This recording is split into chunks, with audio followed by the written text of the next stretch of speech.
Hello everyone. अब next of questions पे हम अपने चलते हैं जो कि फ्रिक्शन से रिलेटेड कुछ क्वेश्चंस है। इसमें क्या बोला है, find the direction of friction force on each block and the ground assuming all surface are rough and all velocities are with respect to ground. सभी की वेलोसिटी ग्राउंड के रिस्पेक्ट में गिवन है और सभी सरफेस एक दूसरे के रिस्पेक्ट में कैसे हैं हमारे पास एक दूसरे के रिस्पेक्ट में सभी सरफेस ऑफ ग्राउंड के रिस्पेक्ट में वेलोसिटी गिवन है और सभी सरफेस के बीच में जो है वो फ्रिक्शन ऑफ फोर्सेस प्रेजेंट है या सभी ऑफ सरफेस कैसा है मेरे पास रफ है। तो हमें सिर्फ डायरेक्शन ऑफ फ्रिक्शन बतानी है। कभी भी अगर डायरेक्शन ऑफ फ्रिक्शन आपको फाइंड करना हो तो आप एक चीज जानो कि जो दो कॉन्टेक्टिंग ऑफ सरफेस है हमेशा जो फ्रिक्शन की डायरेक्शन होगी उनके रिलेटिव ऑफ मोशंस के कैसे अपोजिट डायरेक्शन में होगी। तो अगर मुझे ई और डी के बीच में देखना हो, ई और डी के रिस्पेक्ट में अगर देखना हो तो आपको ये मालूम है कि ई जो है विथ रिस्पेक्ट टू अगर मैं डी के रिस्पेक्ट में देखूं तो ई मुझे कैसा जाता हुआ दिखेगा, आगे जाता हुआ दिखेगा। Velocity of E with respect to D मतलब velocity of E minus of कौन सा होगा, velocity of D. Velocity of E 2 है और सेम उसी डायरेक्शन वेलोसिटी ऑफ 1 कितना, मतलब वेलोसिटी ऑफ डी कितना है 1 मीटर पर सेकेंड। तो इसका मतलब ये हुआ कि जो वेलोसिटी की वैल्यू होगी ई की विथ रिस्पेक्ट टू डी वो 1 मीटर पर सेकेंड होगी और टूवर्ड्स ऑफ किसकी डायरेक्शन में, ई की डायरेक्शन में। तो ई जिस डायरेक्शन पे जा रहा है उसी डायरेक्शन में डी से खड़ा हुआ ऑब्जेक्ट ऑफ मुझे ऐसा देखेगा कि ऑब्जेक्ट इस डायरेक्शन पे जा रहा है। तो फ्रिक्शन की जो डायरेक्शन होगी वो इस मोशन की कैसे होगी, अपोजिट डायरेक्शन पे होगी, ई पे। ठीक है। उसी तरह से अगर मैं ये कहूँ कि मुझे वेलोसिटी ऑफ डी देखना है विथ रिस्पेक्ट टू ई, क्योंकि मैं अभी ये दोनों के कॉन्टेक्टिंग ऑफ सरफेस को देख रहा हूँ। ठीक। तो velocity of D minus of velocity of E, तो ऐसा लगेगा कि वेलोसिटी ऑफ डी की वैल्यू ऑफ कितना है 1 minus of velocity of E की वैल्यू ऑफ सेम उसी डायरेक्शन में है तो ये प्लस का ऑफ 2 होगा। तो 1 minus of 2 minus of 1 meter पर सेकेंड। तो ई को ऐसा लगेगा जिसके रिस्पेक्ट में हम देख रहे हैं हमेशा आपको ऑब्जेक्ट को वहीं खड़े हो जाना है और उसके रिस्पेक्ट में दूसरे ऑब्जेक्ट को देखना है। तो रेस्ट पे रहेगा, दूसरा किस पे रहेगा, मोशन पे। तो आप देखो अगर 2 मीटर पर सेकेंड से ई चल रहा है, आप चल रहे हो और दूसरा ऑब्जेक्ट डी से चल रहा है तो आपको ऐसा लगेगा कि डी धीरे धीरे पीछे जा रहा है। या फिर मैं ये कहूँ तो इसे ऐसा फील होगा कि डी जो है वो इस डायरेक्शन पे जा रहा है। तो ई और डी के बीच में जो फ्रिक्शन ऑफ फोर्स की डायरेक्शन होगी वो ये होगी। ठीक है। मतलब ये माइनस ऑफ 1 मीटर पर सेकेंड आया तो इसको इस साइड जाता हुआ दिखेगा, मतलब डायरेक्शन अपोजिट होगा। तो फ्रिक्शन ऑफ फोर्स की डायरेक्शन इधर होगी। या फिर आपको कभी भी कंफ्यूजन होता है तो आप ऊपर वाले सरफेस बस की रिलेटिव वेलोसिटी ऑफ फाइंड कर लीजिए। तो अगर आपको इस साइड दिख रहा है तो ये बॉटम ऑफ एंड पे जो भी फ्रिक्शन की डायरेक्शन हो हमेशा नीचे वाला जो कांटेक्ट ऑफ सरफेस होगा उसके टॉप ऑफ पे जो सरफेस होगा उसके जो भी फ्रिक्शन की डायरेक्शन होगी उसके अपोजिट और कैसा होगा मेरे पास, ये दोनों इक्वल होगा। फ्रिक्शन ऑफ फर्स्ट और फ्रिक्शन ऑफ सेकंड कैसा होगा, हमेशा इक्वल होगा।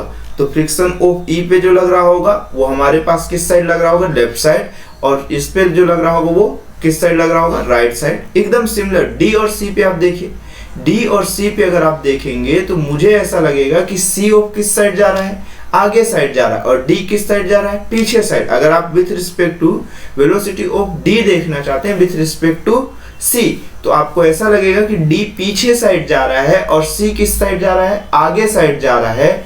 तो जो डी पे फ्रिक्शन ऑफ फोर्स की डायरेक्शन ऑफ आपको दिखेगी वो भी किस डायरेक्शन पे दिख रही होगी, डी के नीचे वाले सरफेस पे भी इसी तरह से दिख रही होगी। तो सी पे ये कंफर्म है कि सी के टॉप पे जो लगेगा फ्रिक्शन ऑफ फोर्स वो इस तरह से लगेगा, ये सी पे है। अब उसी तरह से सी और बी के बीच में आप देखिए तो आपको बी आगे जाता हुआ दिखेगा और सी पीछे जाता हुआ दिखेगा। तो मतलब यहाँ पे जो कॉन्टेक्टिंग ऑफ सरफेस पे फ्रिक्शन ऑफ फोर्स की वैल्यूएशन या डायरेक्शन जो होगी वो किस साइड से होगी। अगर आपको कभी भी दिक्कत होता है तो आप रिलेटिव वेलोसिटी फाइंड कर लो ना। आपके पास ऊपर तो लिखा हुआ है यहाँ पर कि रिलेटिव वेलोसिटी की वैल्यू ऑफ कितनी होगी।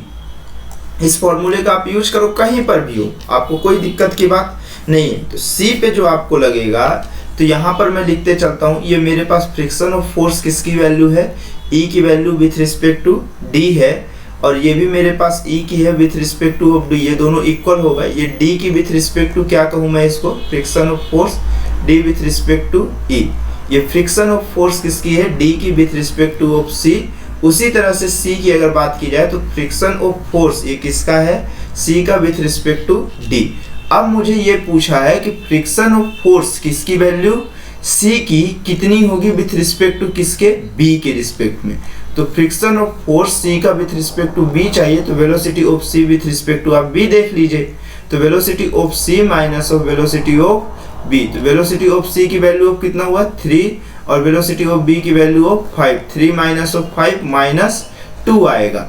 तो माइनस ऑफ 2 मतलब B में जो अगर कोई ऑब्जेक्ट ऑफ ऐसे खड़ा हो तो उसे ऐसा लगेगा कि C पीछे साइड जा रहा है, तो फ्रिक्शन ऑफ फोर्स जो इस पे लगेगा वो इस डायरेक्शन पे लगेगा। तो friction of force C with respect to B।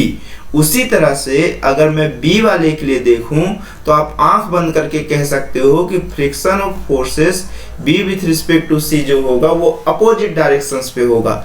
अब मुझे किसकी चाहिए, मेरे पास फ्रिक्शन ऑफ फोर्स कौन से वाले की वैल्यू चाहिए, B की चाहिए विथ रिस्पेक्ट टू ऑफ किसके, A के रिस्पेक्ट में। तो velocity of B minus of velocity of A, तो B की value of 5 minus of A की वैल्यू उसके अपोजिट डायरेक्शन में है, तो माइनस ऑफ 5 मतलब 10। तो इसे जो लगेगा कि वो इस डायरेक्शन पे जा रहा है, आगे की डायरेक्शन पे ही जा रहा है जो 5 मीटर पर सेकेंड है, A को ऐसा लगेगा कि 10 से जा रहा है, तो फ्रिक्शन ऑफ फोर्स B पे जो लग रहा होगा A के रिस्पेक्ट में वो इस डायरेक्शन पे होगा, और सिमिलर ऑफ A पे जो लग रहा होगा वो इस डायरेक्शन पे उसे दिखेगा। अब ग्राउंड पे देखिए तो ग्राउंड ऑफ आपके पास रेस्ट पे है, अगर ये ऑब्जेक्ट इधर मोशन पे तो फ्रिक्शन ऑफ फोर्स इसके अपोजिट डायरेक्शन में, A की with respect to ground of वाले फॉर्मेट में। और अगर ग्राउंड की बात की जाए तो ग्राउंड पे फ्रिक्शन ऑफ फोर्स जो ये है उसके जस्ट ऑफ कैसा अपोजिट हो जाएगा। तो इस तरह से आपको ये स्ट्रक्चर दिखेगा कुछ ना कुछ, ठीक है। एक बार आप आराम से इसे देखो और फिर से रिवाइज करके आप देखो, आपको ये गारंटी ऑफ समझ में आएगा, ठीक है। उसके बाद ऑफ नेक्स्ट क्वेश्चन पे चलते हैं। नेक्स्ट क्वेश्चन पे क्या किया है, in the following figure find the direction of friction on block and ground. ये बोला है कि इस फिगर में हमारे पास कैसा चाहिए, मेरे पास डायरेक्शन ऑफ फ्रिक्शन चाहिए ब्लॉक एंड ग्राउंड के बीच में, ठीक है। पहले तो ये दोनों ब्लॉक के बीच में चाहिए, फिर किसके रिस्पेक्ट में चाहिए, ग्राउंड के रिस्पेक्ट में। तो अब सबसे पहले फ्रिक्शन ऑफ फोर्स हमेशा रिलेटिव ऑफ मोशंस के अपोजिट डायरेक्शंस पे होता है, ठीक। तो आप अगर ये देखो, ये 3 मीटर पर सेकेंड है, ये 5 न्यूटन है, कहीं पर भी आपके पास A का वैल्यू गिवन है, तो हो सकता है ये 5 न्यूटन उसको डी एक्सेलरेशन प्रोवाइड कर रहा हो सकता है यही फ्रिक्शन फोर्स है। तो इस 5 न्यूटन और इस 7 न्यूटन के फोर्स को सिर्फ हमें कंफ्यूजन करने के लिए दिया है, बिना इसके ही हमें इसको सॉल्व करना पड़ेगा। अगर मैं इसे डायरेक्शन ऑफ फोर्स से लेना स्टार्ट करूं और इसके अपोजिट डायरेक्शन में, अगर मैं फोर्स के अपोजिट डायरेक्शन में फ्रिक्शन ऑफ फोर्स को कंसीडर करने लगा तो आंसर गलत हो जाएगा। मेरे पास ये कंफर्म बात है कि अप्लाइड ऑफ फोर्स के अपोजिट डायरेक्शन में फ्रिक्शन ऑफ लगता है, लेकिन तब जब बॉडी ऑफ मेरे पास इनिशियली ऑफ किस में रहा हो, रेस्ट पे रहा हो। लेकिन यहाँ पर आप देखो तो यहाँ पे आपको ये चीज दिखेगा कि पहले ऑफ केसेस से ही ब्लॉक आपके पास कैसा है, मेरे पास पहले से ब्लॉक किस पे है, मोशंस पे है। ये किस पे है, मोशन पे। तो ये 5 न्यूटन हो सकता है वेलोसिटी के अपोजिट डायरेक्शन में, तो डी एक्सेलरेशन, और ये 7 न्यूटन तो 6 मीटर पर सेकंड की डायरेक्शन में है, तो ये हो सकता है कि एक्सेलरेशन प्रोवाइड कर रहा हो। तो हमें इनको कुछ भी लेना देना नहीं है। मुझे सबसे सिंपल फॉर्मेट यही करना है कि इस वेलोसिटी की वैल्यूएशंस को, किसकी, इसकी वेलोसिटी को सिर्फ रिलेटिव वेलोसिटी ऑफ फाइंड कर लेना है। कौन सी वेलोसिटी फाइंड करना है, रिलेटिव वेलोसिटी को फाइंड करना है। तो देखिए यहाँ पे कितना होगा relative velocity, simple soft format. आप अगर देखिए velocity of A with respect to B चाहिए आपको, तो velocity of A minus of velocity of B. A की वेलोसिटी 3 और बी की कितनी हो गई, 6 हो गई। दोनों की डायरेक्शन सेम है, मतलब -3 मीटर पर सेकेंड। मतलब ए जो है वो बी के रिस्पेक्ट में ऐसा देख रहा होगा कि ऑब्जेक्ट इस साइड जा रहा है, ये इसकी वेलोसिटी की डायरेक्शन इधर है 3 मीटर पर सेकेंड से। बी वाले को ऐसा लग रहा होगा, ए के वाले, बी ए की वेलोसिटी देख रहे हैं बी के रिस्पेक्ट में। अब जिसके रिस्पेक्ट में देखते हैं उसको रेस्ट पे कंसीडर करते हैं, ठीक। अगर मैं इसे रेस्ट करूं तो मुझे ये वेलोसिटी भी इधर ही जाती हुई दिखेगी 6 मीटर पर सेकेंड से, ठीक। तो अगर मैं ये चीज कहूं तो यहाँ पे जो फ्रिक्शन ऑफ फोर्स होगा वो इस वेलोसिटी के देखो अपोजिट डायरेक्शंस पे आएगा। तो ये फ्रिक्शन ऑफ फोर्स ए का विथ रिस्पेक्ट टू बी है और दोनों कॉन्टेक्टिंग ऑफ सरफेस में चाहे जो हो जाए हमेशा फ्रिक्शन ऑफ फोर्स की डायरेक्शंस ऑफ कैसी होगी, अपोजिट और इक्वल होगी। जैसे आप ये कहते हो velocity of A is equal to, ऐसे velocity of A with respect to B is equal to velocity of B with respect to A, but direction always भी कैसा रहता है, अपोजिट। तो नेगेटिव लिखते हो। सेम उसी तरह से friction of force A is equal to B, उसी तरह से friction of force B with respect to A equal होगा, बट डायरेक्शन ऑफ फ्रिक्शन की कैसी होगी, अपोजिट होगी। तो आंख बंद करके friction of force B into A पे आप लिख सकते हैं, ठीक है, यहाँ तक। उसके बाद ऑफ मेरे पास ग्राउंड ऑफ सरफेस के रिस्पेक्ट में बोला है, तो ग्राउंड ऑफ हमेशा हमको मालूम है कि ये किस पे है, रेस्ट पे है। अगर ग्राउंड ऑफ रेस्ट पे तो ऑब्जेक्ट ऑफ इधर जा रहा है तो फ्रिक्शन ऑफ फोर्सेस उसके अपोजिट साइड दिखेगा। तो फ्रिक्शन ऑफ फोर्स बी का विथ रिस्पेक्ट टू ग्राउंड, और ग्राउंड ऑफ सरफेस की तो कोई बात ही नहीं, ग्राउंड ऑफ सरफेस पे भी इसका ओ अपोजिट लग जाएगा, ठीक। तो यहां तक आई होप आपको समझ में आया होगा। फिर नेक्स्ट क्वेश्चन पे चलते हैं।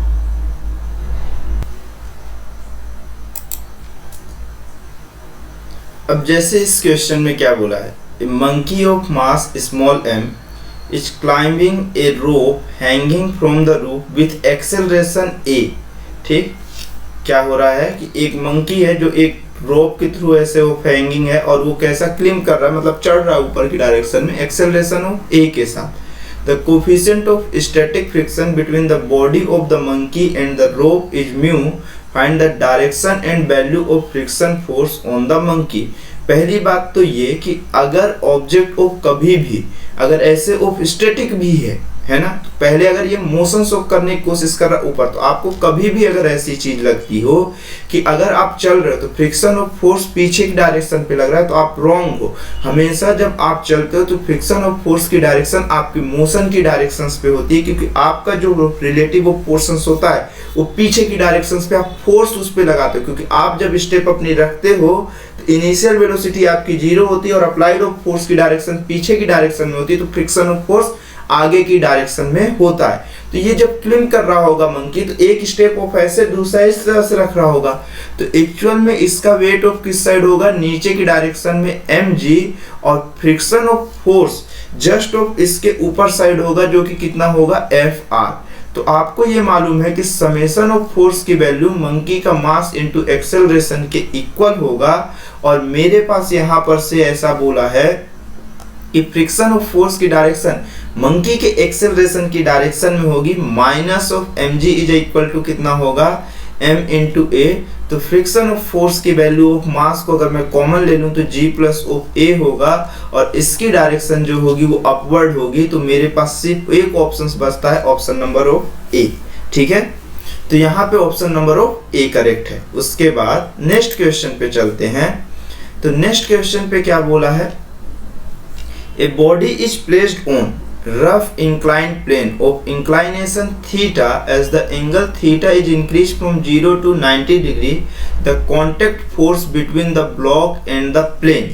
अब वो ये बोल रहा है कि एक सरफेस ऑफ है जो इंक्लाइंड है एंगल ऑफ थीटा से, as the angle of theta is increase from 0 से लेके कहाँ तक इंक्रीज हो रहा है, थीटा की वैल्यू ग्रेटर देन ऑफ 0 से लेके 90 डिग्री तक वो पहुंचने वाली है। Contact force between the block and the plane, वो एक्चुअल में ये बोल रहा है कि इनके बीच का जो कांटेक्ट ऑफ फोर्स है वो किस तरह से बिहेव ऑफ करेगा। तो आपको हमेशा ऑफ मालूम है कि अगर धीरे धीरे ऑफ मैं इसको mg ऑफ कहूँ तो इससे हम इसका नॉर्मल रिएक्शन कहेंगे, और इस डायरेक्शन में अगर ये थीटा होगा तो इस डायरेक्शन में mg cos थीटा मिलेगा, और इस डायरेक्शन में आपको मिलेगा mg sin थीटा। अब अगर एक्सेलरेशन ऑफ इस डायरेक्शन में इनिशियली अगर ये रेस्ट पे है तो फ्रिक्शन ऑफ फोर्स की डायरेक्शन अपवर्ड होगी, ठीक। तो फ्रिक्शन ऑफ फोर्स की वैल्यू ऑफ कितना होगा, म्यू इंटू एन के इक्वल होता है।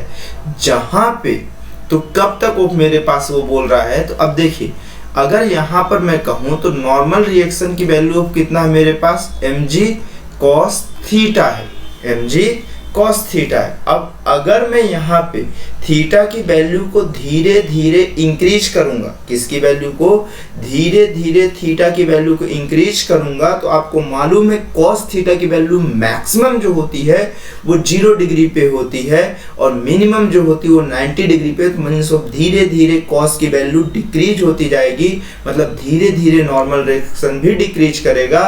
और अगर नॉर्मल रिएक्शन डिक्रीज कर रहा है तो F R into F R is equal to friction of force जो होता है, ये स्टैटिक ऑफ फ्रिक्शंस की अगर मैं बात करूं तो ये एस जो हो वो म्यू इंटू किसके इक्वल होता है, फ्रिक्शन ऑफ फोर्स जो होता है static friction mu into N के इक्वल होता है।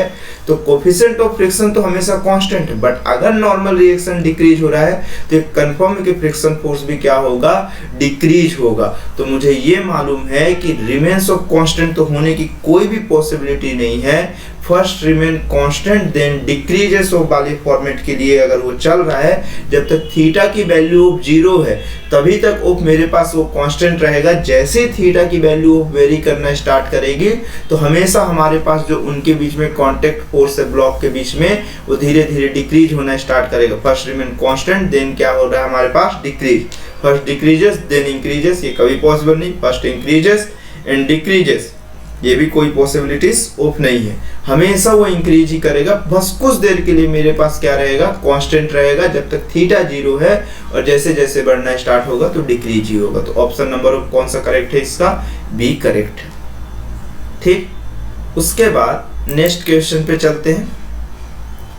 नेक्स्ट क्वेश्चन पे क्या बोल रहा है, a force F is equal to I cap plus 4j cap acted on block, एक ब्लॉक पे लग रहा है as shown, the force of friction acting on the block is. तो वो ये पूछ रहा है कि इस ब्लॉक पे फ्रिक्शन ऑफ फोर्स की वैल्यू कितनी होगी। तो सबसे पहले कभी भी अगर आपके पास 1 kg का ऑफ ब्लॉक है तो उतना ही m इंटू जी एक नीचे साइड लगेगा और वैसा ही नॉर्मल रिएक्शन ऊपर की डायरेक्शन में। अब ये फोर्स की बात की जाए तो ये फोर्स ऑफ कंपोनेंट बना रहा है, क्या बना रहा है, कंपोनेंट बना रहा है। इसकी value I cap plus of 4j है, ये एक x एक्सिस के साथ कंपोनेंट बनाएगा और एक y एक्सिस के साथ। x एक्सिस के साथ जो कंपोनेंट है वो मेरे पास आई कैप दिखाएगा और y एक्सिस के डायरेक्शन में जो है वो j कैप दिखाएगा। तो इस डायरेक्शन में जो फोर्स की वैल्यू है वो कितना है, 1 न्यूटन है, और ऊपर की डायरेक्शन पे जो है वो कितना है, 4 न्यूटन है। और फ्रिक्शन ऑफ फोर्स की जो वैल्यू होती है वो एक्चुअल में म्यू इंटू एन के इक्वल होती है। तो यहाँ पहला टारगेट क्या है कि मुझे नॉर्मल रिएक्शन की वैल्यू कितना होगा। बॉडी अगर सरफेस पे रखा हुआ है, इस तरह से अगर रखा हुआ है तो समेशन ऑफ फोर्स की वैल्यू 0 है, मतलब नॉर्मल रिएक्शन प्लस ऑफ 4 की वैल्यू ऑफ मास की वैल्यू ऑफ 1 kg और जी की वैल्यू मैं 10 कंसीडर करता हूं, तो जो ग्रेविटेशनल अट्रैक्शन फोर्स है वो 10 न्यूटन होगा। तो ये 10, तो नॉर्मल रिएक्शन की वैल्यू ऑफ 6 न्यूटन आ गई। और फ्रिक्शन ऑफ फोर्स की वैल्यू जो maximum friction of force body पे एक्ट करेगा वो कितना होगा, एफ मैक्स की वैल्यू का मैं बात कर रहा हूँ। कौन सी वैल्यू, एफ मैक्स की वैल्यू का मैं बात कर रहा हूँ। तो एफ मैक्स की वैल्यू होगी मेरे पास म्यू इंटू एन, जहां पे म्यू की वैल्यू ऑफ 0.3 है और नॉर्मल रिएक्शन की वैल्यू ऑफ मेरे पास कितनी है, यहाँ पे ये मुझे दिख गया 6, और 0.3 इंटू 6 कितना होता है हमारे पास, ये 0.3 इंटू 6 हो जाएगा 1.8 न्यूटन का फ्रिक्शन ऑफ फोर्स लगना चाहिए। लेकिन आप जैसे ये माइनस आई कैप में देखते हुए इस ऑप्शन को देखो आपके पास प्रेजेंट है, और जैसे ही आप इसको टिक मारे वैसे ही आपका आंसर गलत, +4 जो मिलना था आपको रॉन्ग हो गया, अब -1 होगा आपके नंबर पे। एक्चुअल में अब आप देखो ये मैक्सिमम फ्रिक्शन के लिए होता है। एक्चुअल में जब कभी भी आप फ्रिक्शन के ग्राफ को देखते हो तो कुछ इस तरह से बनता हुआ जाता है फ्रिक्शन का फोर्स के। ये लिमिटिंग फ्रिक्शन से पहले आप देखो जितना अप्लाइड ऑफ फोर्स करते हो उतना ही स्टैटिक ऑफ फ्रिक्शन दिखता है या उतना ही फ्रिक्शन दिखता है। यहाँ फोर्स की value greater than of maximum friction है, sorry greater than of maximum friction बोल रहा हूं, सॉरी उल्टा हो गया, जो चीज बोलनी थी उसका उल्टा हो गया। ठीक है, यहां पर आप देखो आपका applied force less than of maximum friction है, और जब भी अप्लाइड ऑफ फोर्स की वैल्यू मैक्सिमम फ्रिक्शन से लेस देन होती है तो जो अप्लाइड ऑफ फोर्स की वैल्यू होती है वही स्टैटिक ऑफ फ्रिक्शन की वैल्यू के इक्वल होती है। मतलब ये 1 न्यूटन है तो इसकी भी वैल्यू ऑफ एफएस की भी वैल्यू 1 न्यूटन होगी। बट डायरेक्शन की बात की जाए तो इस फ्रिक्शन की डायरेक्शन अप्लाइड ऑफ फोर्स के कैसे अपोजिट है, क्योंकि अभी बॉडी ऑफ मोशंस पे तो कहीं दिखाई नहीं रहा है। इनिशियली वो किस पे रहा होगा, रेस्ट पे रहा होगा। तो ये कंफर्म है जो स्टैटिक ऑफ फ्रिक्शन की वैल्यू आएगी वो आपके पास माइनस ऑफ आई कैप आएगा। तो ऑप्शन नंबर ऑफ कौन सा करेक्ट है, ए वाला करेक्ट है 63 में। ठीक है, उसके बाद नेक्स्ट क्वेश्चन पे चलते हैं।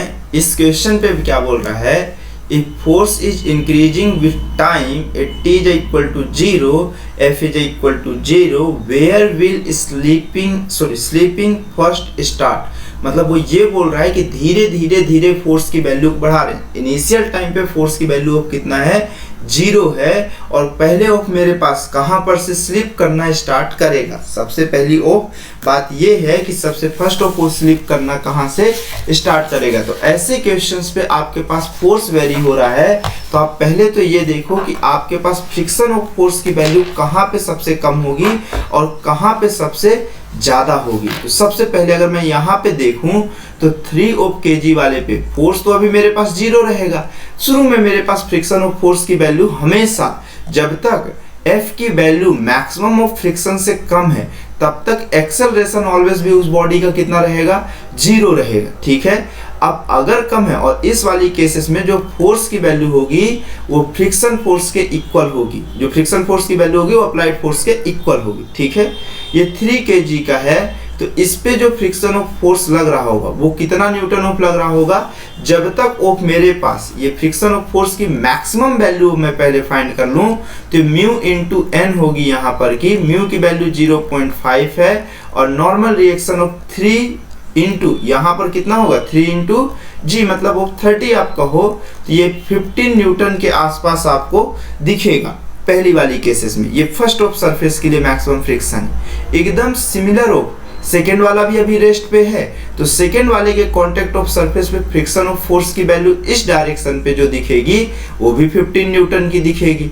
अब ये एक्चुअल में बॉडी को इधर लेके जाना चाहेगा लेकिन मुझे इस कांटेक्ट ऑफ सरफेस का मुझे क्या चाहिए, फ्रिक्शन ऑफ फोर्स चाहिए। तो अगर आप देखो इस कांटेक्ट ऑफ सरफेस पे F इज इक्वल टू जो होगा वो म्यू, अब ये एकदम हॉरिजॉन्टल है तो नॉर्मल रिएक्शन की वैल्यू ऑफ कितना होगा m3 plus of m2 into जी के इक्वल होगा जहां पे कोफिशिएंट ऑफ फ्रिक्शन 0.5 है और m3 की वैल्यू ऑफ 3 और m2 की वैल्यू ऑफ 2 है। क्योंकि देखिए आपके पास kg लिखा हुआ है 3 kg और 2 kg, वो 3 2 1 kg ही लिखा। ठीक है, तो g की वैल्यू ऑफ 10 ले लिया तो मेरे पास कितना हो गया 0.5 इंटू 10 कितना हो जाएगा, ये आपके पास 5 इंटू 5 मतलब सेकेंड ऑफ वाले में 25 न्यूटन का ऑफ मेरे पास मैक्सिमम फ्रिक्शन दिखना चाहिए। ऐसा ऑफ मेरे पास अमाउंट लगभग यहाँ पे आना चाहिए। ठीक है, उसी तरह से तीसरे वाले पॉइंट पे अगर आप जाओगे तो मेरे पास यहाँ पर जो दिखना स्टार्ट होगा तो वो सबसे पहले ऑफ कितना होना स्टार्ट होगा। अब देखिए ये 15 न्यूटन है और यहाँ पर इसको मूव कराने के लिए कितने न्यूटन का फ्रिक्शन फोर्स चाहिए, 25 न्यूटन के फ्रिक्शन का फोर्स चाहिए। ठीक है, तो अब उसके बाद अगर मैं इसके बाद वाले फॉर्मेट के लिए बात करूं तो 1 kg वाले में आपके पास कितना होगा, उतना ही 25 न्यूटन का फोर्स ऑफ आपके पास यहाँ पर भी अप्लाई होगा। तो यहाँ पर इसको मूव कराने के लिए जो डिफरेंस ऑफ आएगा वो सिर्फ 10 न्यूटन का आएगा। लेकिन यहाँ पर अगर मैं फ्रिक्शन ऑफ फोर्स की बात करूं तो ये फ्रिक्शन ऑफ फोर्स की वैल्यू जो आपके पास आएगी वो कितनी होगी, इस फ्रिक्शन ऑफ फोर्स की वैल्यू म्यू और 1 2 3 मतलब कितना हो गया 2 + 1 3 और 3 और 3 कितना हो गया 6 इंटू कितना हो गया 10। तो म्यू की वैल्यू कितना हुआ 0.1 इंटू 6 इंटू 10 तो आपके पास ये कितना हो गया 6 न्यूटन का ऑफ फोर्स हो गया। कितने न्यूटन का हो गया 6 न्यूटन का ऑफ फोर्स हो गया। तो आपको ये चीज मालूम होना चाहिए कि इस ग्राउंड को छोड़ने के लिए सिर्फ और सिर्फ इसे 6 न्यूटन के फोर्स की जरूरत है।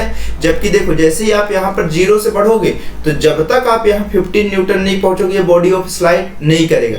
जैसे ही 15 न्यूटन अप्लाई किए तो आपको 15 न्यूटन यहाँ पर भी जनरेट होगा, लेकिन ये 15 न्यूटन इसके लिए रिस्पॉन्सिबल नहीं होगा, तो ये दोनों ऑफ एक साथ मूव करेंगे। अब ये 25 न्यूटन ऑफ जब अप्लाई होगा तो ये बॉडी ऑफ मेरे पास नीचे वाले सरफेस पे 6 न्यूटन ही मात्र अप्लाई हो रहा होगा, जिसके कारण मेरे पास between of 1 kg in ground सबसे पहले आपको क्या करते हुए दिखेंगे, स्लाइड करते हुए दिखेंगे। ठीक है, उसके बाद नेक्स्ट क्वेश्चन पे चलते हैं।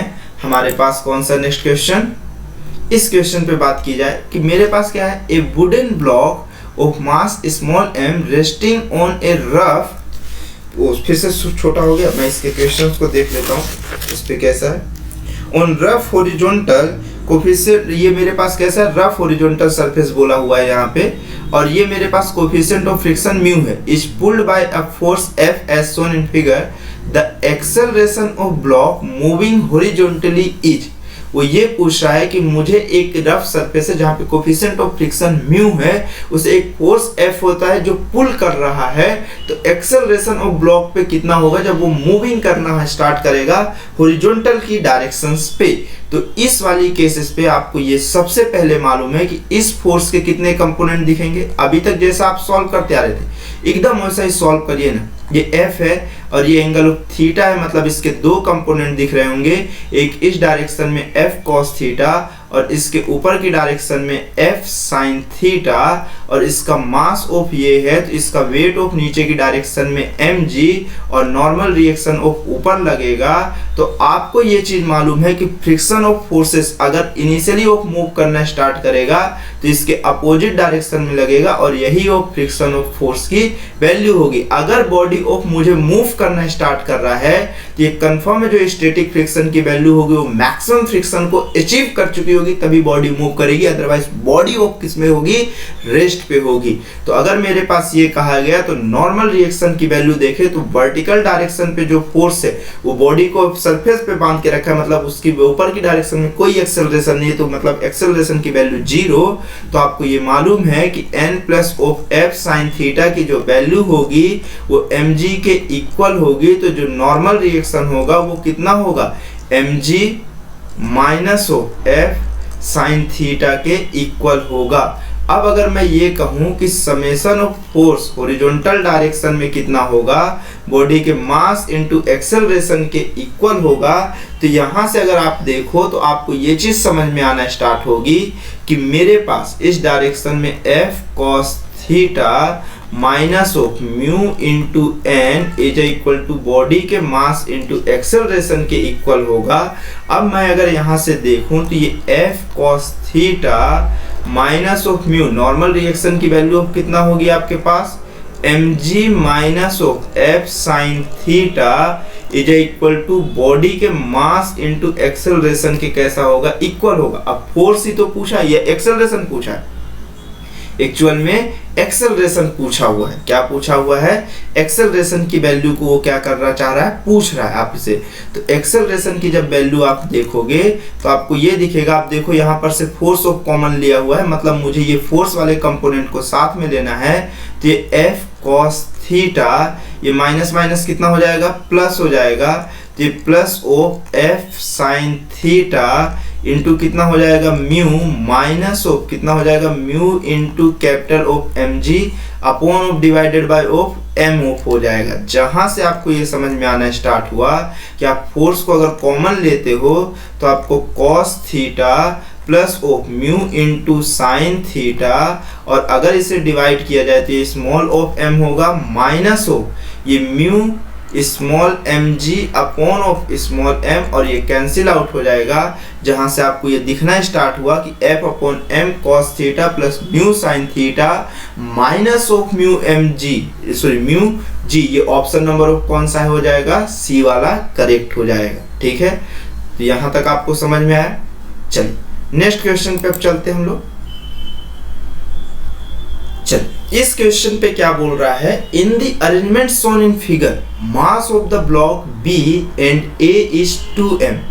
मेरे पास b and m is 2m and small m respectively, मतलब b का जो मास है वो 2m है और a का जो मास है वो स्मॉल m है। The block B is connected to a block C by means of string pulley system. If whole system is released, then find the minimum value of block C की value कितनी होनी चाहिए, minimum value of मास इस block C का कितना होना चाहिए, so that block A remains stationary with respect to B के रिस्पेक्ट में किस में होना चाहिए, रेस्ट पे आना चाहिए। Coefficient of friction between A and B is mu question में गिवन है। ये सरफेस में मेरे पास जो फ्रिक्शन ऑफ फोर्सेस की वैल्यू वो कितना क्वेश्चन में गिवन है, 0 गिवन है।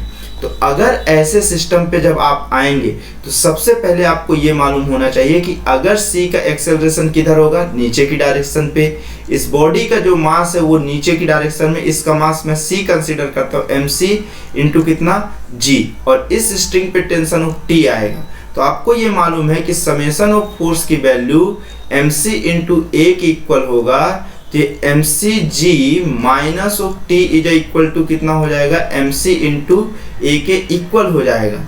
और यहाँ पर अगर मैं टेंशन ऑफ फोर्स की बात करूँ कि ये टेंशन ऑफ फोर्स की वैल्यू ऑफ कितना होगा, तो इस टेंशन ऑफ फोर्स की वैल्यू आपको दिखना स्टार्ट हो रही होगी। आपको यहाँ पर अगर आप देखो तो ये वाले फॉर्मेट में ये B है, इसका मास 2m है और ये टेंशन ऑफ फोर्सेस है, इसके ऊपर से ऐसा एक सरफेस गया हुआ है, इसको कहीं पर भी वो कंसीडर कर सकती है, पूरा यहाँ से यहाँ तक मिला के B कंसीडर किया हुआ, इसके मास को वो स्मॉल m कंसीडर किया हुआ है।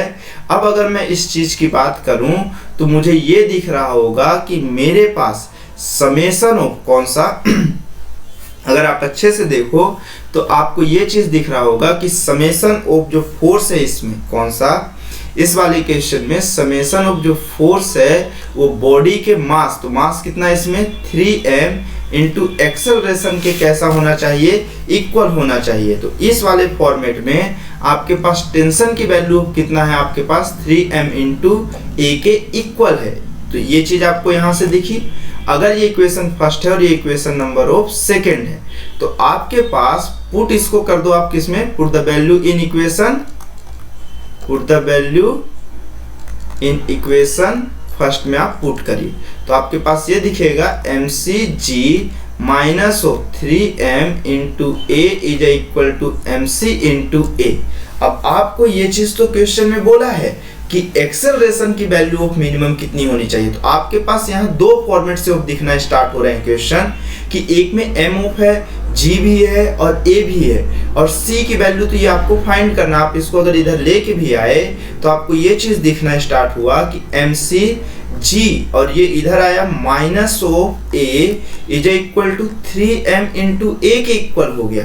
तो अगर आप यहाँ से mc को कैलकुलेट भी कर रहे हो तो आपके पास 3m into A upon G minus of A हुआ। तो एक्चुअल में अभी आपको क्या चीज की जरूरत है, पूरे फॉर्मेट में देखिए आपको कहीं भी ऐसा कुछ दिख नहीं रहा हो। एक्चुअल में पूरे फॉर्मेट में एक ही चीज की कमी है और वो g और a में रिलेशंस है। तो g और a में रिलेशन आप इसको क्यों भूल गए, अगर आप इस वाले ब्लॉक को देखिए तो आपको दिख रहा होगा कि ब्लॉक ऑफ ए कुछ इस तरह से अटका हुआ होगा और इस ब्लॉक की वैल्यूएशन ऑफ इस डायरेक्शन में होगा। तो ये small of mass into gravitational acceleration नीचे की डायरेक्शंस पे और ये बॉडी ऑफ का फ्रिक्शन ऑफ फोर्स, अगर ये नीचे की डायरेक्शन पे जा रहा होगा तो फ्रिक्शन ऑफ फोर्स किस साइड जा रहा होगा, ऊपर की डायरेक्शन पे जा रहा होगा जो कि म्यू इंटू एन के इक्वल होगा। अब बॉडी में बोला कि वो मिनिमम ऑफ अमाउंट बताओ जिससे वो बैलेंस है, मतलब ये मैक्सिमम फ्रिक्शन तक पहुंचना चाहिए। कौन से फ्रिक्शन तक, मैक्सिमम ऑफ फ्रिक्शन तक पहुंचना चाहिए अपने। अब बात आती है कि नॉर्मल रिएक्शन, तो ये वॉल इस पे नॉर्मल रिएक्शन लगाएगा तो इस नॉर्मल रिएक्शन की वैल्यू ऑफ कितनी होगी, इस नॉर्मल रिएक्शन की वैल्यू इस बॉडी के मास इनटू ये पूरा सिस्टम एक्सेलरेट हो रहा है किससे, ए के एक्सेलरेशन से, तो इसके इक्वल होना चाहिए। तो नॉर्मल रिएक्शन की वैल्यू इस बॉडी के मास इनटू एक्सेलरेशन के इक्वल होना चाहिए और बॉडी ए जो है बी के रिस्पेक्ट में रेस्ट पे है, मतलब समेशन ऑफ फोर्स जो वर्टिकल डायरेक्शन में उसकी वैल्यू 0 होना चाहिए, म्यू इंटू एन की value of small M G के इक्वल होना चाहिए। तो जहां से मेरे पास ये समझ में आया कि नॉर्मल रिएक्शन की वैल्यू बॉडी के मास इनटू एक्सेलरेशन mg हो गया, m कैंसिल आउट हो गया, तो आपको ये दिखा mu into a is equal to g, तो एक्सेलरेशन की वैल्यू कितना हो गया g की वैल्यू कितनी हो गई, म्यू इनटू a हो गया। g की वैल्यू एलिमिनेट करना है ऊपर से मेरे पास ताकि a कैंसिल आउट हो जाए। ठीक, इस वैल्यू को आप इक्वेशन नंबर ऑफ थर्ड में पुट कर दीजिए। Put the value in equation third. तो आप जैसे ही पुट करेंगे तो mc is equal to 3m into a upon mu a minus of a को कॉमन लेके आप कैंसिल आउट कर दोगे तो आपको ऑप्शन नंबर ऑफ कौन सा दिख रहा होगा, सी दिख रहा होगा। कौन सा ऑप्शन दिख रहा है, ऑप्शन नंबर ऑफ सी आपको दिख रहा है। तो ये हुआ 66 नंबर। ठीक है, अब उसके बाद नेक्स्ट क्वेश्चन की बात करें। चलिए अब जैसे इस क्वेश्चन पे देखते हैं क्या बोला है। 2 masses A and B of 10 kg and 5 kg respectively are connected with a string passing over a frictionless pulley fixed at the corner of a table shown in figure. The coefficient of friction A with table is 0.2। A का जो coefficient of friction है और table के बीच में वो 0.2 के आसपास given है। ठीक, the minimum mass of C that may be placed on A is prevenient if from the moving is equal to। ऐसा बोल रहा है कि इस C का मास मिनिमम कितना होना चाहिए जिससे वो अभी की केसेस में जस्ट मूविंग के लिए ऑफ रेडी रहे, वाले में ये मूव ऑफ नहीं कर रहा है, लेकिन मेरे पास वो कैसा करे, रेस्ट पे ऑफ रहे और इक्वली ऑफ मूविंग करेगा जब भी ऑफ करेगा। ठीक, ऐसी ऑफ केसेस अगर चल रहा है तो आप ये देखो कि मेरे पास यहाँ पे इसका मास ऑफ कितना है 5 kg, तो इस पे एक फोर्स ऑफ नीचे की डायरेक्शन पे लगेगा जो कि मेरे पास ग्रेविटी के कारण आ रहा होगा, तो 5 इंटू कितना g होगा, तो जो कि 50 न्यूटन होगा। ऐसा ही टेंशन यहाँ पे आएगा, ये टेंशन ऑफ आगे जाएगा और ये कितना kg का है, 10 kg का, और ऊपर की डायरेक्शन में c ऑफ है। अब मेरे पास यहाँ पे फ्रिक्शन ऑफ फोर्स F हुआ और ये कितना हुआ, टेंशन हुआ। अगर ये बॉडी को मूव नहीं करना है तो चाहे जो हो जाए मुझे इस फ्रिक्शन ऑफ फोर्स की वैल्यू किसके इक्वल होनी चाहिए, टेंशन के इक्वल होना चाहिए। बट अगर मैं यहाँ पे FBD अप्लाई किया तो मुझे ये दिखेगा कि टेंशन की वैल्यू कितना न्यूटन की इक्वल है, 50 न्यूटन की इक्वल, क्योंकि बॉडी का एक्सेलरेशन जो है वो कितना है, 0। तो फ्रिक्शन ऑफ फोर्स की वैल्यू इस ग्राउंड ऑफ सरफेस पे कितनी होगी, mu into normal reaction is equal to T के इक्वल। म्यू की वैल्यू ऑफ 0.2 है, ठीक, into normal reaction is equal to कितना हो गया, टी हो गया। अब नॉर्मल रिएक्शन इस ग्राउंड ऑफ सरफेस पे कितना मिल रहा होगा वो थोड़ा देर में देखेंगे। तो normal reaction is equal to T by of 0.2, जहां पे ये 50 बाई ऑफ कितना है 0.2, आप इसे ये कह सकते हो 500 बाई ऑफ 2, मतलब ये आपके पास कितना हो गया 250 न्यूटन का आपके पास क्या हो गया, नॉर्मल रिएक्शन जो है वो 250 न्यूटन के आसपास हो गया। ये जो नॉर्मल रिएक्शन की वैल्यू वो 250 न्यूटन के आसपास हो गया। मतलब ये दोनों मिलके जो मेरे पास ग्रेविटेशनल पे फोर्स ऑफ लगा रहे होंगे वो 250 न्यूटन के इक्वल होगा।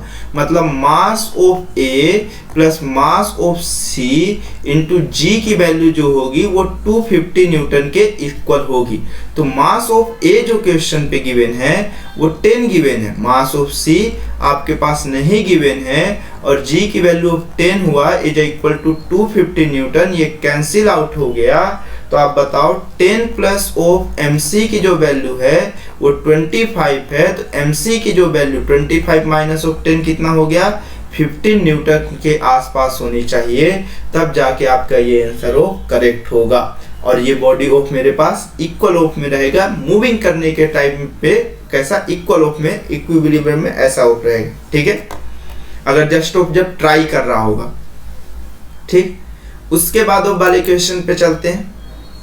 क्वेश्चन में क्या बोला है, if the coefficient of friction between an insect and bowl is mu. एक बाउल है इस तरह से, ऐसा ऑफ मैं ले लेता हूं, उस पे एक इंसेक्ट ऑफ है कुछ इस तरह से बोला हुआ है, और इसका कोफिशिएंट ऑफ फ्रिक्शन ऑफ कितना है, म्यू है, and the radius of the bowl is, मेरे पास ये भी मेंशन कर दिया है कि ये आर की वैल्यू के इक्वल है। ठीक, the maximum height to which the insect can crawl in the ball. ठीक। तो मतलब वो कितना बाउल के ऊपर जा सकता है। तो आप सबसे पहले देखो यहाँ से यहाँ तक की जो सरफेस तक की डिस्टेंस होगी वो ऑलवेज भी किसके इक्वल होगी, रेडियस के इक्वल होगी, ठीक है। तो यहाँ से यहाँ तक की जो डिस्टेंस होगी ये रेडियस के इक्वल होगी। ये पूरी डिस्टेंस सेंटर से लेके सरफेस तक की जो डिस्टेंस होगी वो रेडियस की इक्वल होगी। अब अगर ये कुछ हाइट को अचीव किया होगा तो यही तो इसकी हाइट ऑफ h होगी। अब अगर ये यहाँ तक गया होगा तो ये किसी ना किसी एंगल पे गया होगा, थीटा ऑफ एंगल तक पहुंचा होगा अपने इस पोजीशन से। अब देखिए आपको ये मालूम है कि बाउल पे जो है हमेशा ग्रेविटेशनल एक्सेलरेशन ऑफ मेरे पास कैसा, टूवर्ड्स ऑफ अर्थ के सेंटर की डायरेक्शन में इधर लगेगा। एक लाइन को अगर मैं आगे निकालूं तो अगर ये थीटा है तो ये भी एंगल ऑफ थीटा होगा। इस डायरेक्शन में mg के दो कंपोनेंट लिखेंगे, जो इस सरफेस के परपेंडिकुलर होगा जो mg cos थीटा होगा, और इसके सरफेस के टेंजेंट की डायरेक्शन में mg sin थीटा होगा। अब अगर ये चीज देखें तो mg cos थीटा ही इस बॉडी के नॉर्मल रिएक्शन को क्या कर रहा होगा, इस सरफेस के पे एक मेरे पास ये बाउल, इस पे एक फोर्स लग रहा होगा mg cos थीटा ग्रेविटी के कारण, और ये सरफेस इस पे एक नॉर्मल रिएक्शन लगा रहा होगा n। अब ये बाउल अगर फ्रिक्शन ऑफ फोर्सेस नहीं प्रेजेंट होता तो mg sin थीटा से नीचे आ जाता, लेकिन एक फ्रिक्शन ऑफ फोर्सेस भी प्रेजेंट है, वही टेंजेंट की डायरेक्शन में हमेशा सरफेस के अलोंग, तो जिस पॉइंट पे सरफेस को टच करेगा उसी के टेंजेंट ऑफ डायरेक्शंस पे ले लेना है। तो ये फ्रिक्शन ऑफ फोर्स की वैल्यू ऑफ म्यू इनटू किसके इक्वल होगी, n के इक्वल होगी, ठीक है। ये चीज ऑफ हुआ। तो अब बात ये आती है कि ये h की वैल्यू एक्चुअल में होगी कितना। अगर आप देखो तो ये रेडियस ऑफ कितना है, यहाँ से यहाँ तक r है। अगर ये थीटा है तो ये वैल्यूएशन ऑफ जो आपको दिख रही होगी ये ब्लू लाइन वाला, ये फॉर्मेट ऑफ आपके पास कितना हो जाएगा, इसकी डिस्टेंस r cos थीटा, और जस्ट सामने वाला ऑफ कितना हो जाएगा, r sin थीटा। तो जो h की वैल्यू होगी, जो ये हाइट की वैल्यू होगी, वो total radius minus of r cos theta के इक्वल होगी। जहां से r को कॉमन ले लिए तो 1 माइनस ऑफ कौन सा हुआ, cos थीटा हुआ। अब अगर ये हुआ तो आप देखिए मुझे एक्चुअल में ये थीटा ही तो फाइंड करना है।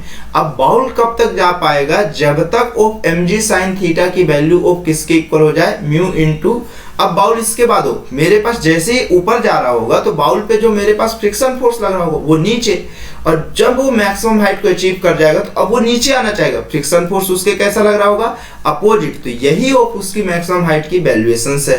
तो आपको ये मालूम है कि friction of force mu into n की वैल्यू इस वाली केसेस में किसके इक्वल होगी, म्यू इनटू n की वैल्यू mg sin थीटा के क्या हो जाएगी, इक्वल हो जाएगी। और अगर आप यहाँ से देखो म्यू नॉर्मल रिएक्शन की वैल्यू ऑफ यहाँ से कितनी हो गई, mg cos थीटा, और ये हो गया आपके पास mg sin थीटा। तो आप देखो mg और mg ऑफ कैंसिल आउट हो जाएगा, तो म्यू की value sin theta upon cos theta कितना हो जाएगा, tan थीटा हो जाएगा। तो म्यू की वैल्यू आपके पास म्यू इज इक्वल टू कितना हो गया, tan थीटा हो गया। आपको वैल्यूएशंस किसकी चाहिए, cos थीटा की चाहिए। तो अगर cos थीटा की वैल्यू चाहिए तो tan theta is equal to mu upon of कितना हुआ 1, और tan theta is equal to कितना होता है, परपेंडिकुलर अपॉन बेस। तो आप जब cos थीटा निकालोगे तो परपेंडिकुलर आपके पास म्यू है बट बेस कितना है, 1 है, तो बेस की वैल्यू ऑफ तो 1 ही है। और मेरे पास cos थीटा कितना होता है, बेस अपॉन हाइपोटेनस। हाइपोटेनस क्या होता है, स्क्वायर रूट ऑफ मेरे पास परपेंडिकुलर का स्क्वायर प्लस ऑफ किसका, बेस का स्क्वायर रूट। तो बस इस वैल्यू को आप यहाँ पे पुट कर दो, आपके पास हाइट मिल गया। तो h is equal to r 1 minus of cos theta की value 1 upon square root mu square plus of 1 का स्क्वायर ऑफ भी रहेगा, तो ये होगा। तो h की वैल्यू ऑफ जो मेरे पास आएगी r ब्रैकेट के अंदर 1 minus of 1 by of square root 1 plus of mu square, जो कि ऑप्शन नंबर ऑफ कौन सा होगा, बी होगा, ठीक है। तो यहां तक आई होप आपको समझ में आया होगा। इसके बाद नेक्स्ट क्वेश्चन पे चलते हैं, ठीक। अब जैसे नेक्स्ट क्वेश्चन पे अगर हम देखें, ठीक, इस क्वेश्चन पे क्या बोला है, a body of mass small m, एक बॉडी का मास है small m, move with A velocity v on a surface whose friction coefficient is mu. If the body cover a distance s, then v will be वो बोल रहा है कि एक body है जो इसका मास m है, मूव कर रहा है विथ वेलोसिटी v से उन सरफेस पे जिसका फ्रिक्शन ऑफ फोर्सेस कितना है आपके पास फ्रिक्शन ऑफ फोर्सेस की वैल्यू म्यू है। If the body cover a distance of s है then v will be velocity of उसकी कितनी होगी। ये सिंपल सा फॉर्मेट वो क्वेश्चन पे पूछ रहा है। तो अगर आपको ये मालूम है कि किसी भी ऑफ सरफेस में v ऑफ वेलोसिटी के साथ आगे जा रहा है तो फ्रिक्शन ऑफ फोर्स की वैल्यू ऑफ पीछे जा रही है, और अगर बॉडी मोशन पे तो फ्रिक्शन ऑफ फोर्स हमेशा ऑफ लिमिटिंग फ्रिक्शन होगा। मतलब ये n की वैल्यू ऑफ किसके इक्वल होगा, ये mg ऑफ जो नीचे होगा उसी की वैल्यूएशंस के इक्वल। मेरे पास mg नीचे साइड, नॉर्मल रिएक्शन ऊपर, तो n की वैल्यू ऑफ mg के कितना हो जाएगा, इक्वल हो जाएगा। ठीक है, अब मेरे पास ये बोल रहा है कि एक बॉडी ऑफ मास m है, वो यूनिफॉर्म ऑफ वेलोसिटी v के साथ वो मूव कर रहा है, सरफेस में फ्रिक्शन ऑफ फोर्सेस म्यू है। ये body cover a distance of s move कर रहा है, बॉडी जो है वो जो डिस्टेंस कवर कर रहा है वो कितना है, मेरे पास s है। तो एक्चुअल में अब जो यहाँ पे फ्रिक्शन ऑफ फोर्सेस है ये एक्सेलरेशन प्रोवाइड कर रहा होगा। क्या प्रोवाइड कर रहा होगा, एक्सेलरेशन।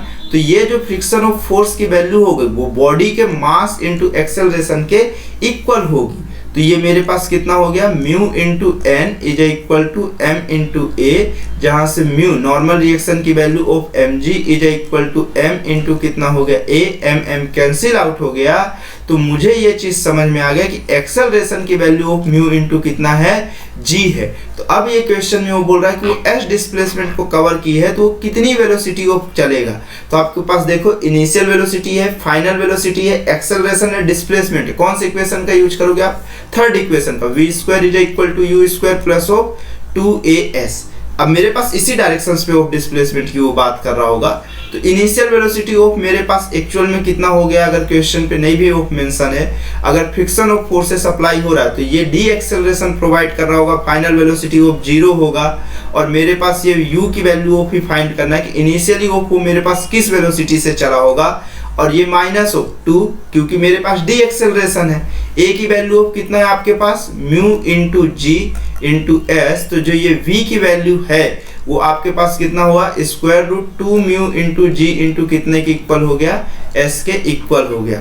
तो ये ऑप्शन नंबर ऑफ कौन सा हो गया, a हो गया। ठीक है, अगर किसी भी बॉडी पे फ्रिक्शन ऑफ फोर्स मात्र अप्लाई हो रहा है, उस पे कोई भी एक्सटर्नल ऑफ फोर्सेस नहीं है, तो फाइनली ऑफ जाके उसको क्या करना है, स्टॉप होना है। और एक बॉडी है वो पहले ही से चल रही थी v ऑफ वेलोसिटी के साथ, तो इनिशियल वेलोसिटी आपको पहले से ही मेंशन है क्वेश्चन में, और वो उतने डिस्टेंस को कवर करने के बाद s डिस्प्लेसमेंट को चलने के बाद वो रुक जाती है, तो उसकी इनिशियल वेलोसिटी पूछा था। तो एक सिंपल सा फॉर्मेट था क्वेश्चन का और ये सॉल्व हो गया। आई होप यहाँ तक आपको समझ में आया होगा। अगर थोड़ा वीडियो फास्ट हो रहा है तो आप स्लो करके देखो, रिवाइज करके देखो, तो आपको इजीली समझ में आएगा। ठीक है, ओके, थैंक्स फॉर वॉचिंग।